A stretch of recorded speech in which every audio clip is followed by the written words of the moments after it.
पहले के टाइम पे मानना था कि अगर किसी डीमन या किसी एंटिटी ने तुम्हें पोजेस किया है तो वो तुम्हारे दिमाग में स्टोर होगा।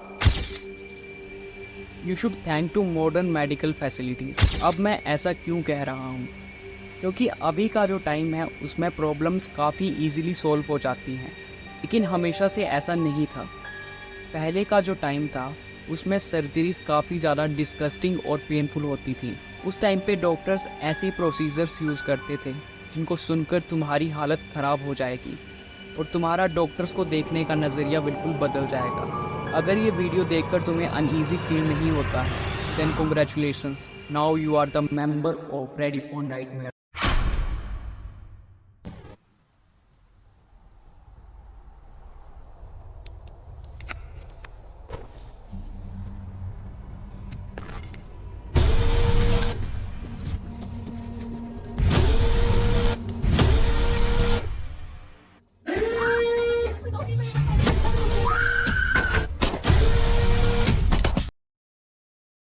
लोबोटमी ये एक कंट्रोवर्शियल मेंटल हेल्थ प्रोसेस था जिसमें ब्रेन के फ्रंटल कॉर्टेक्स के कनेक्शन को काट दिया जाता था to treat severe mental illness और डिप्रेशन। ये काफ़ी ज़्यादा फेमस हो गया था इन 1940s एंड 50s।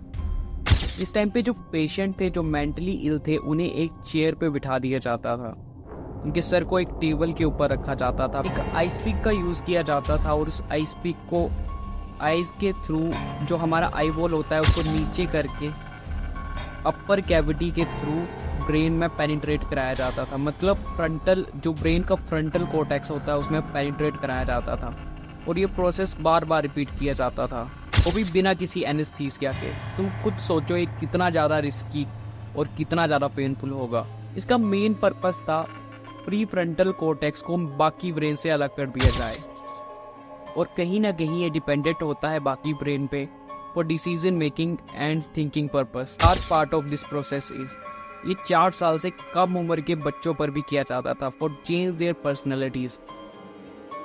डेफिनेशन इस वीडियो का सबसे ज़्यादा क्रीपी पार्ट है। ये देखकर तुम्हें अनईजी फील हो सकता है और तुम्हें आज रात को नाइटमेयर का सामना करना पड़ सकता है। ट्रेफिनेशन बेसिकली एशियन टाइम पे यूज होने वाला सर्जिकल प्रोसीजर था।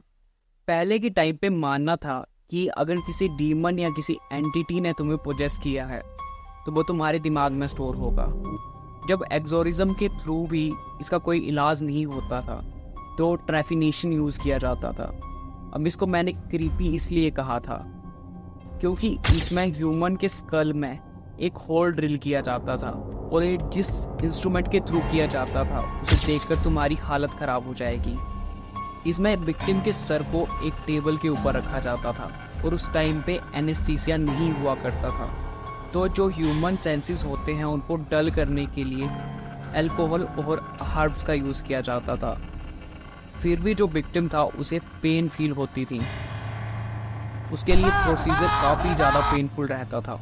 इसमें विक्टिम के सर पे कुछ इस तरह का डिवाइस लगाया जाता था जिसे धीरे धीरे मैन्युअली ऑपरेट किया जाता था और पेशेंट के कॉन्शियस स्टेट में होने के कारण हर राउंड में दर्द बढ़ता चला जाता था क्योंकि सर पे एक होल बना दिया जाता था बिना किसी एनेस्थीसिया के। तुम खुद सोचो वो कितना ज़्यादा पेनफुल होगा और उसे काफ़ी टाइम तक जिंदा रखा जाता था।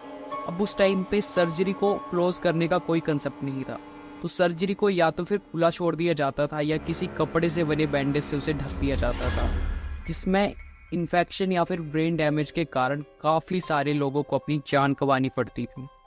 टंग रिमूवल इन एशियन टाइम जब कोई पेशेंट हकलाता था या फिर उसे बोलने में कोई दिक्कत होती थी तो उस टाइम पे जो डॉक्टर्स थे उनका मानना था कि हाफ ऑफ द टंग को काटना इसका बेस्ट सोल्यूशन है। डॉक्टर एक शार्प एज टूल का यूज़ करते थे और जीभ को बीच से काट देते थे। ये सुनने में कितना ज़्यादा फक्ड लग रहा है और उस टाइम पे लोग ये ट्रीटमेंट करवाते थे।